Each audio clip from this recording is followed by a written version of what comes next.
Taliban took control of the city's airport following the withdrawal of the last U.S. troops in Afghanistan.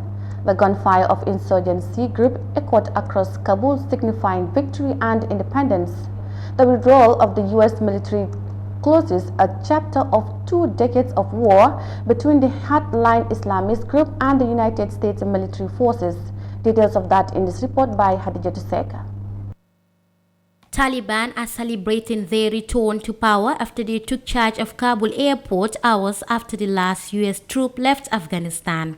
The United States' longest military conflict drew to a close on Monday night when its forces left Kabul airport, where it had overseen an airlift evacuation of more than 123,000 people since the insurgency group took over. Their withdrawal came few hours to the August 31st deadline set by U.S. President Joe Biden to end the war that led to the death of hundreds of thousands of Afghans and more than 2,400 American service members.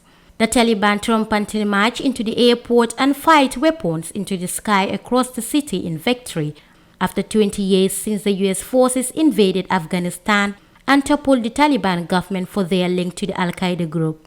The group said on Tuesday that Afghanistan is now a free and sovereign nation as it celebrates the exit of U.S. troops, saying their departure is a historic moment. Some Afghan citizens are worried because they will have to return to the previous rule, which was marked by a series of rights violations, especially against women.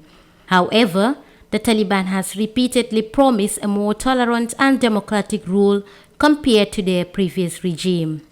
The UN Security Council adopted a resolution on Monday urging the Taliban to honor a commitment to let people freely leave Afghanistan in the days ahead and to allow UN aid workers and other aid agencies access to the country.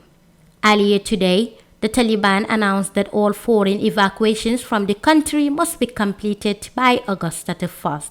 The spokesperson of the Taliban group urged Washington to stop taking Afghan expats such as engineers and doctors out of the country. Meanwhile, British Prime Minister Boris Johnson said the G7 nations will not recognize a Taliban government unless it guarantees people can leave the country if they wish, both before and after the August deadline. Khadija Tuseka, iAfrica News.